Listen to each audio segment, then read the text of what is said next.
Olá, pessoal. Tudo bom com vocês? Bom, meu nome é Anderson Carlos Facini. Eu trabalho no Banco do Brasil. Atualmente sou especialista de integrações digitais e Open Banking aqui no banco. Sou apaixonado por tecnologia, middlewares, Red and Blue Team, cozinha terapia, pães, vinhos e faço cerveja em casa. Portanto, se no final da palestra você tiver alguma dúvida sobre Open Banking ou algum dos itens acima, entre em contato comigo, vai ser um prazer a gente conversar e trocar uma ideia sobre esses itens aí. Bom, nossa palestra hoje, a gente vai falar um pouco sobre Open Banking, né? Então, vou só compartilhar a tela aqui. Vou começar falando um pouco, bem rapidamente, a história de Open Banking aqui no Banco do Brasil. Então, a gente começou a estudar e experimentar o conceito de Open Banking no Banco do Brasil ali no começo de 2016, mais ou menos. Então, estava começando, já estava em processo lá no Reino Unido, já muita coisa.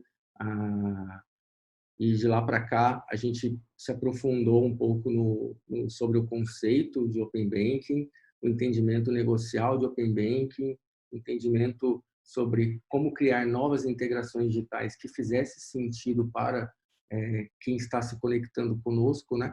E iniciamos as primeiras parcerias aí com outras empresas, fintechs e instituições de pagamento. De lá para cá, a gente acabou criando o nosso próprio servidor de autorização, o nosso OAuth-BB. Inclusive, vai ter um case aqui durante o evento Open Bank Week que vai ser apresentado, né, uma integração com um parceiro. E nesse meio tempo a gente acabou desenvolvendo algumas APIs também, né? APIs essas com um foco no desenvolvedor, né? No desenvolvedor que vai consumir essas APIs. A nossa ideia era fazer um design de API muito bom para que a experiência do desenvolvedor fosse boa. Ou seja, a gente tentava entender o nosso sistema, legado ou não, para fazer um design bom. Então, eu ter um nome da API que faça sentido, eu ter recursos que façam sentido, eu ter os verbos naqueles recursos que façam sentido de acordo com a operação que vai ser feita. A gente se preocupou em trabalhar o nome de cada parâmetro, bem como a sua descrição, criando domínios ou não, né? Porque a nossa ideia era que a gente gostaria que um desenvolvedor que já tenha trabalhado em banco ou não, e que já tenha trabalhado com alguma ferramenta financeira ou não, conseguisse consumir as nossas APIs de uma maneira simples e fácil. Então, uma API de um produto bancário que a gente tem que não é tão simples, se a gente fosse fazer uma integração como a gente faria antigamente, o desenvolvedor teria que criar um manual hiper gigante. Hoje em dia, com esse conceito de API aberta, a gente consegue ter um Swagger ali que o desenvolvedor consegue ter todo o acesso à API e consegue tirar praticamente todas as suas dúvidas. Da parte de Open Banking regulado, nós estamos atuando junto no GT da Febraban com outros bancos acerca do Open Banking e internamente estamos nos organizando para as entregas do Open Banking regulado, principalmente no que tange a parte de escopo de dados, produtos e serviços, que já é a entrega da primeira fase agora para novembro de 2020. A gente vai conversar um pouco sobre Open Banking, oportunidades e desafios no Brasil, um panorama geral do Open Banking no mundo, a regulamentação no Brasil e os impactos do Open Banking na sociedade, bem como suas oportunidades e desafios. Bom, então, primeiramente, né, o que é Open Banking? Open Banking, o conceito dele é muito simples e, ao mesmo tempo, bem revolucionário. Eu vou utilizar aqui a definição que o Bacen colocou, que Open Banking seria o compartilhamento padronizado de dados e serviços por meio de abertura e integração de plataformas e infraestruturas de sistemas de informação com o uso de interface dedicada para essa finalidade, por instituições financeiras e demais instituições autorizadas a funcionar pelo Banco Central do Brasil. Ou seja, né, a ideia do Open Banking é que, através de uma maneira segura e tendo o consentimento do cliente, outras instituições financeiras e outros bancos podem ter acesso aos dados desse cliente e inicializar um pagamento ou efetuar serviços em nome desse cliente. Dessa maneira, a gente consegue ter uma modularização de serviços, né? E fazer e ter a possibilidade de expandir novos modelos de negócio. Uma coisa que é bem interessante de frisar é que esse novo ecossistema ele não será composto apenas por instituições financeiras, mas também por instituições de pagamento e outras instituições que serão autorizadas pelo Bacen. Bom, e qual que é a grande diferença, né? Por que o Open Banking vem para revolucionar o...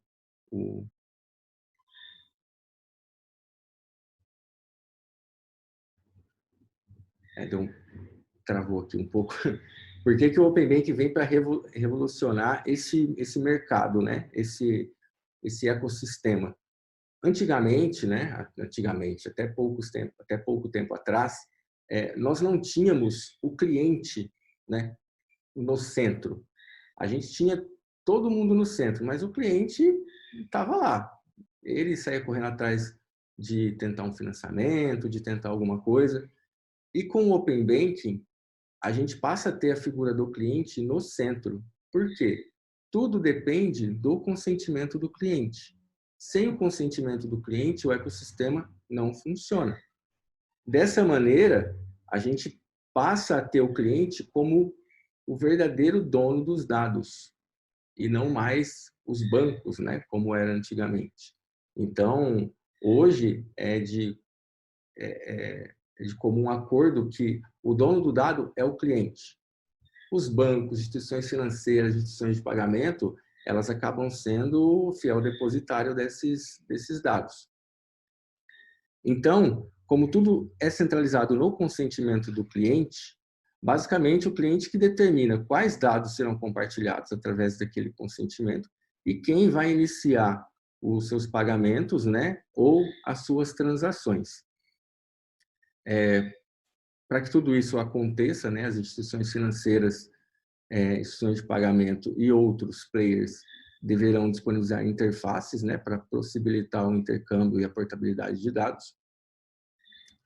E a partir daí, a gente começa a ter outras empresas, serviços, aplicativos, tendo as informações bancárias do cliente. Lógico, sempre com a autorização através do consentimento, né, do cliente, porque o princípio é que o cliente é detentor dos dados e não as instituições.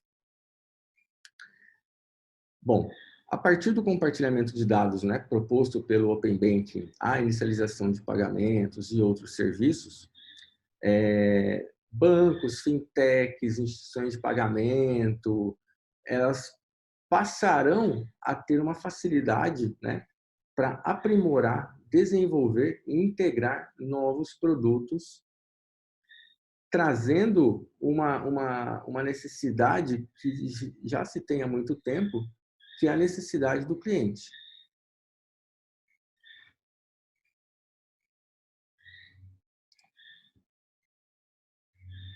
Bom, e o Open Banking no mundo, né? Como começou, como está?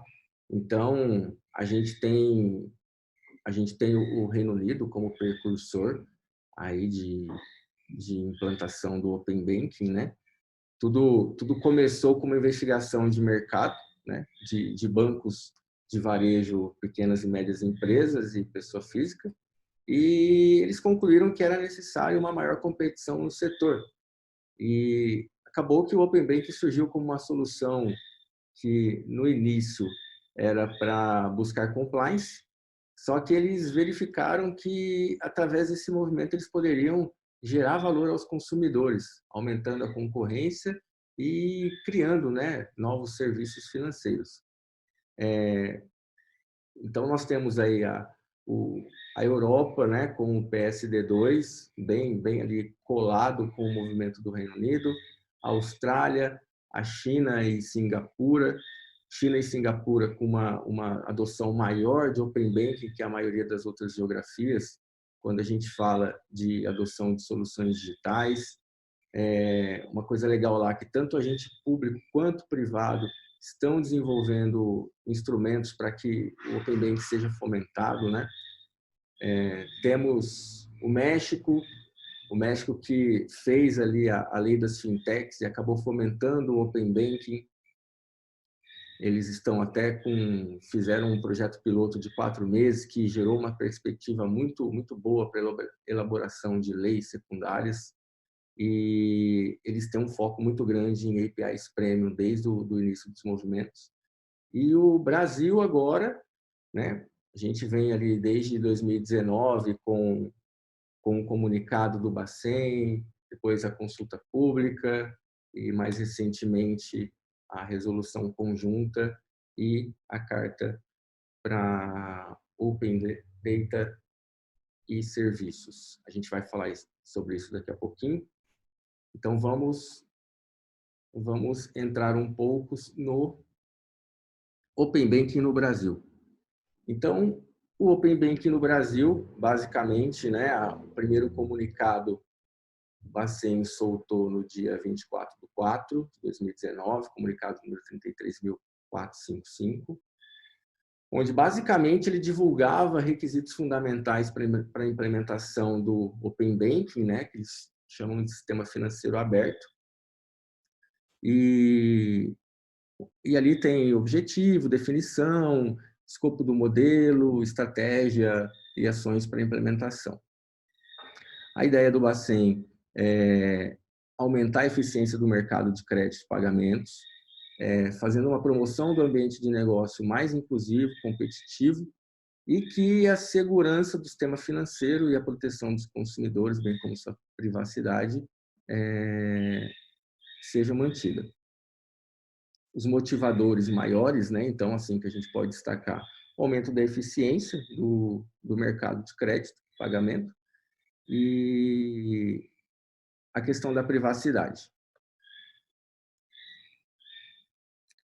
Bom, em 28 de novembro de 2019, o Bacen, então, colocou no ar a consulta pública, número 73. A ideia da consulta pública eram atos normativos que falavam sobre a implementação do sistema financeiro aberto, o Open Banking. Eles deixaram uma página onde os interessados poderiam encaminhar sugestões, né? Sugestões, comentários do que estava ali na consulta pública.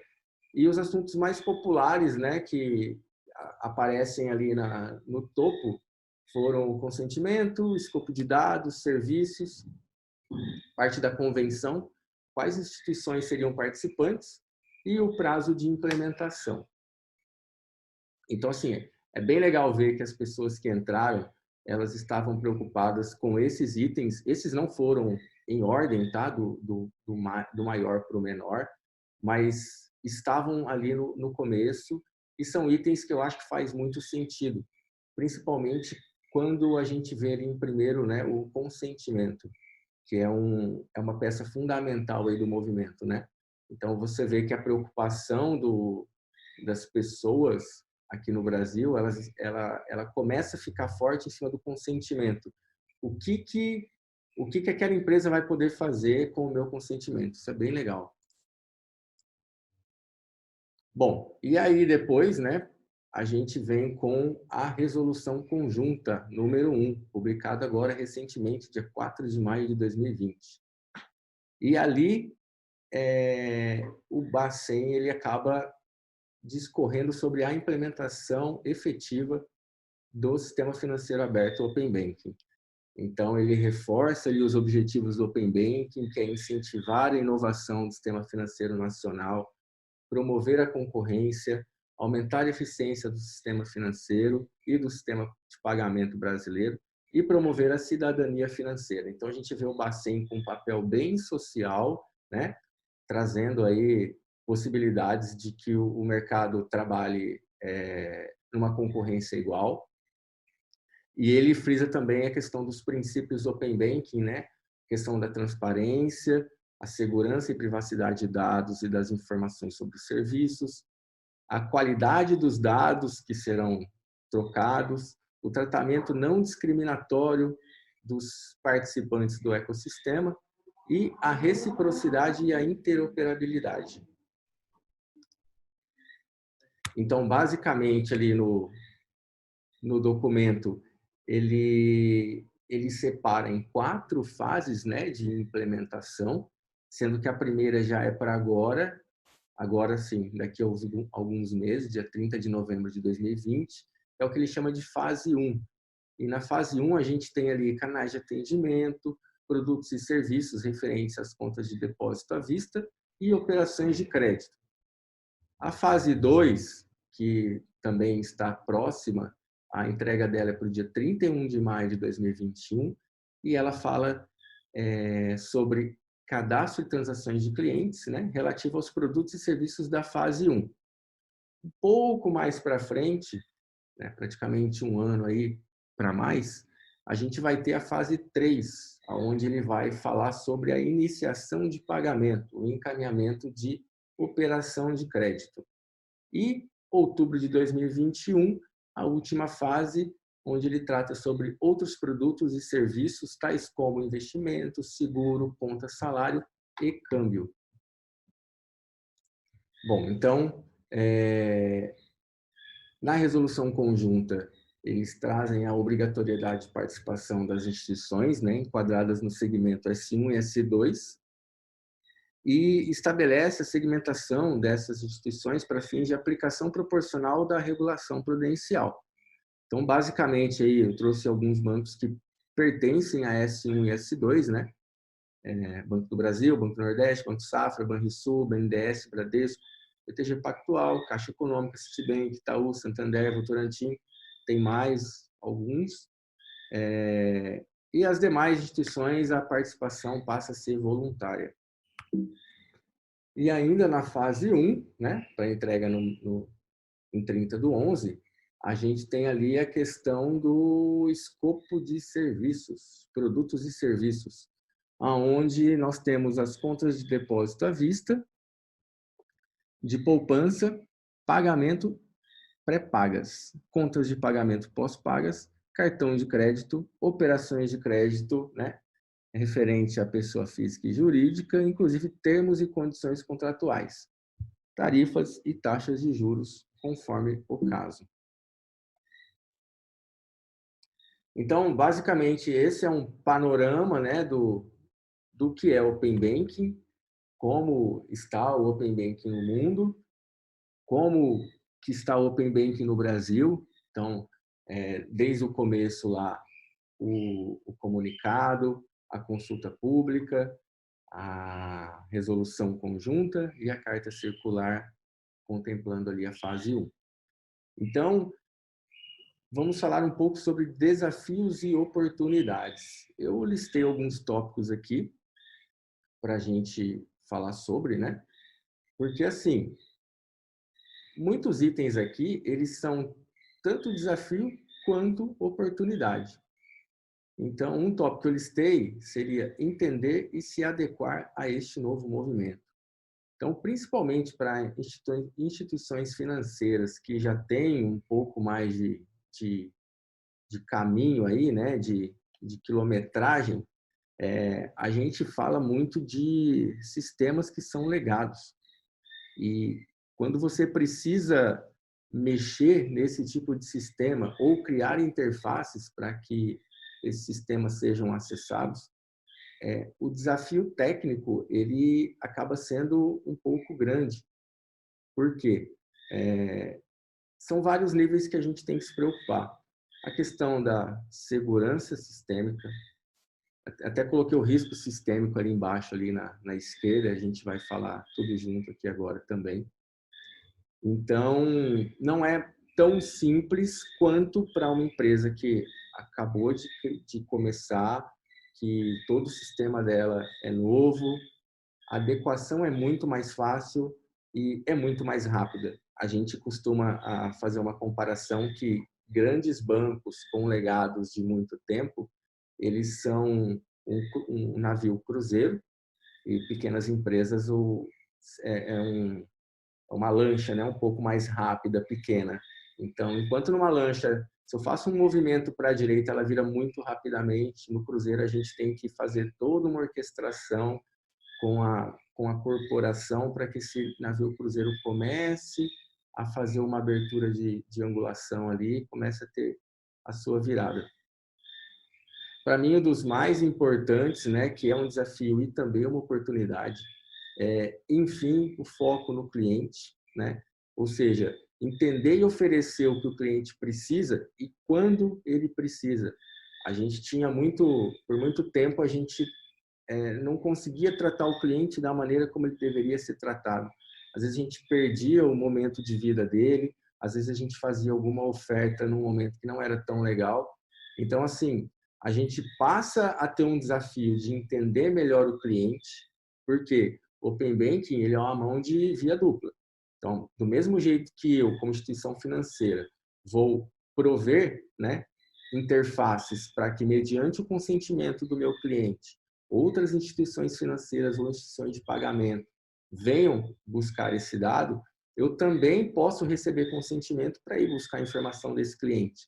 Então, fica o desafio de trabalhar esses dados e ter um entendimento um pouco maior desse meu cliente, para que no momento que ele precisar, ou talvez ele nem saiba que ele precise, mas eu detecte que ele precisa e eu consigo encantar esse cliente mantendo ele na minha base. A questão do apetite para risco, por quê? Porque antigamente, há pouco tempo atrás, tudo era feito somente no meu canal. Então, eu tinha o controle do início até o fim do processo. Hoje, o canal já não vai ser mais as instituições financeiras. Hoje, o cliente pode dar consentimento em uma ponta e aquela ponta vai fazer o início e praticamente até o fim. Seja de uma coleta de dados para rodar uma análise de vida do cliente, seja uma iniciação de pagamento, seja a contratação de um serviço de financiamento, por exemplo. Então, até que ponto eu estou pronto e quero arriscar? E aí a gente fala de todos os tipos de risco: risco jurídico, risco sistêmico, risco financeiro, para que o negócio aconteça. E para isso, pensar fora da caixa é essencial. Então, eu não tenho mais que ter aquela cabeça de bancão. Eu tenho que ter uma cabeça de uma empresa orientada ao cliente a melhorar a vida do meu cliente através dos serviços bancários, mantendo sempre a mesma segurança e privacidade que existe hoje, quiçá maior. A LGPD, como todo mundo sabe, foi adiada. Seria muito interessante que ela começasse junto com o Open Banking. Então, fica o desafio da gente pensar nas políticas que iremos implementar já no que o Open Banking, no que a LGPD discorre. E a questão da celebração de parcerias, né? Porque assim, o ecossistema Open Banking ele não é feito por uma, ele é feito por várias instituições de pagamento, por isso que ele veio, para democratizar esse mercado. Então a gente vai ter várias instituições financeiras, instituições de pagamento e outras empresas autorizadas pelo Banco Central a trabalhar nesse ecossistema. Então a gente não vai ter concorrente. A gente vai ter vários colaboradores, né? Colaborando para que a inovação do sistema financeiro nacional aconteça e que novos produtos, novos serviços sejam criados sempre pensando no bem, né, comum que é o nosso cliente. Então, a ideia aqui é que, além de inovar o sistema financeiro, o cliente passe a ser entendido e passe a receber o que precisa, né, quando precisa. E eu citei ali também o item que é o passivo jurídico, porque pode acontecer, né, algumas peculiaridades durante esse processo, seja de vazamento de dados, seja de uma entre instituições, a questão da interface não estar funcionando da maneira correta. Então, teremos alguns itens jurídicos aí no meio do caminho, tanto que na convenção a gente deve tratar a questão do diretório de disputa. Então, aqui eu deixo alguns links, né, sobre o comunicado, a consulta pública, a resolução conjunta e a circular. Basicamente era isso, né? Era um bate-papo, uma troca de ideia aqui sobre o panorama do Open Banking, né? No mundo, no Brasil, como os tempos em movimentos, e citar alguns desafios e oportunidades aí que a gente pode ter durante a implementação desse ecossistema aqui no Brasil. Espero que todos tenham gostado e eu deixo meu LinkedIn ali embaixo, quem quiser pode me adicionar para a gente conversar um pouco mais. E é isso aí, pessoal. Tenham todos uma boa. Quando começa o futuro? Quando a sua empresa pode realmente dizer que não vive no passado? O cliente do presente já vive no futuro. E para estar no futuro, é preciso antecipar, colocar o seu negócio à frente do tempo. Isso significa muito mais do que saber o que há de novo e quais são as tendências. Significa fazer o novo e ser tendência. Com as ferramentas e parceiros certos, é possível viver essa transformação de perto. O futuro também é para você. E a Grid está aqui para isso. Uma plataforma completa de soluções tecnológicas prontas para uso, para você acelerar o seu negócio, criar novas oportunidades, descobrir soluções, abrir portas, desafiar o status quo. Para andar na velocidade do futuro, só existe um caminho: a inovação. Grid 1.0. Seja inovação, viva o novo.